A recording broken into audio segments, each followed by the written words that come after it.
It's Friday, and that means it's time for... Oh, it's Friday Follies. Come on. You know by now. Uncle Joe just doesn't know when to let it go.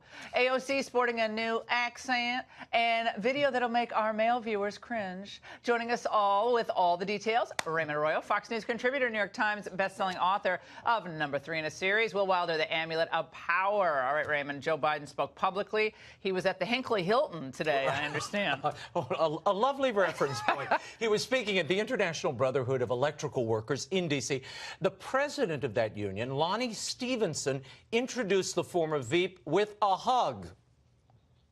I just want you to know I had permission to hug Lonnie. Hey, all those kids, you want to come up on the stage, you can come up. It's okay. Hey, Nick. You have to stand all along, but it's up to you. By the way, he gave me permission to touch him. All right? Now, Laura, some commentators are absolutely furious about that Biden would dare to joke about the hug and sniff gate. Look at this. He was joking around on stage, but it just wasn't funny. Making light of it sort of, I don't know, leaves me scratching my head. The fact that he joked about it today is a problem. He says he gets it. He doesn't get it. I suspect a lot of other people, especially the women involved here, are going to find offensive. Okay. Oh, we have to talk about John, this. come on. Are you woke enough? You're not woke enough to have a sense of humor.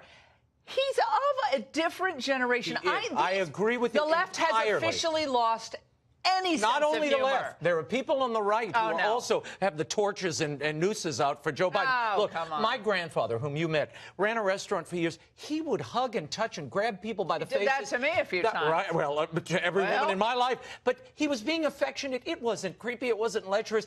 It was his generation and their way of being close to somebody. I think we should all walk around with bubble wrap, and we should walk around like, hello, how are you? Now, I'll text you later. Did you see the New York Times said there should be 18 inches between intimates and 3 to 4 inches between coworkers? No wonder no one's having any kids today. I mean, I'd have to be 12 feet away from you to actually... Hi. Hello, Laura. Wonderful to be on your show. You're in my aura space. This is ridiculous. Anyway, I've got to get to this. Right. Meanwhile, over at Reverend Al's NAN convention today, your favorite congressman. Is that Nancy Pelosi's convention, No. NAN? It's a National Action Network. Network. Alexandria Ocasio-Cortez was trying out a new accent.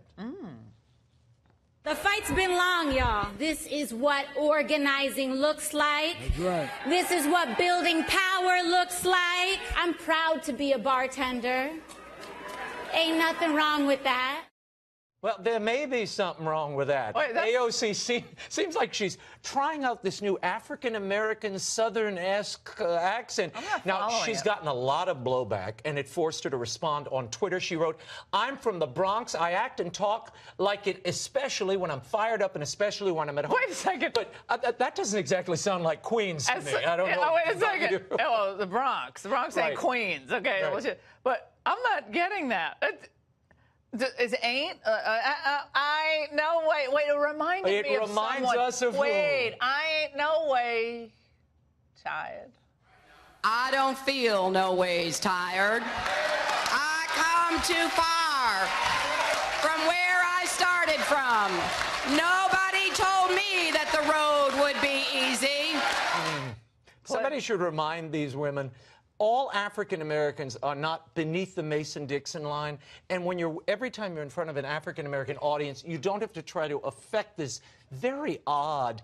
Be yourself. Just be yourself. Well, first, she said this is the way we talk, or I talk. Oh, please. We've been playing sound bites from her for since. Remember when she said this, Laura, on a radio show?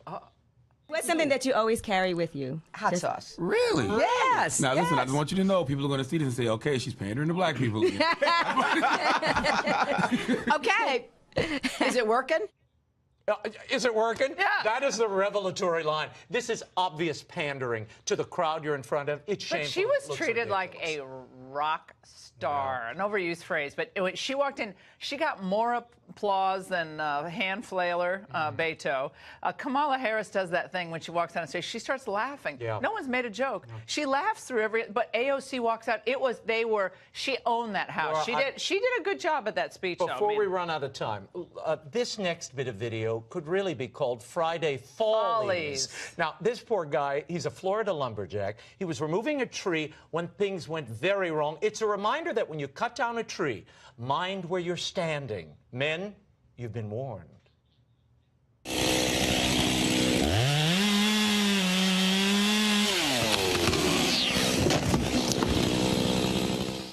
Is he all right? We have to say he's all right, but you know, it begs the question: when a prostate falls in the forest, can it get up again? That's a horrible. I hurt when I saw that. Now, Laura, I was thinking about Joe Biden. Yeah. Thinking through the pain.